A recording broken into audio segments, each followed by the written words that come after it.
RSVPs can be enabled on the registration form. In order to do so, go to People, Registration, and Set Registration Form. Then go into Edit mode and make sure that the box for RSVP is ticked and press on End.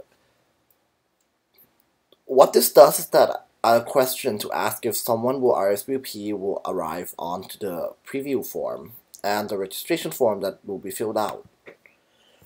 To see how this question would look like, I am now previewing a form. The question, "Are you going to be present at the event?" will pop up. A yes answer means that you are RSVPing to the event, and a no means no RSVP.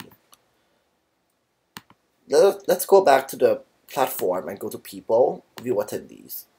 This will show you who has RSVP to your event.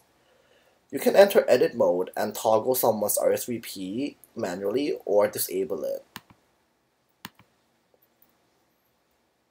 Once you are done, press on End.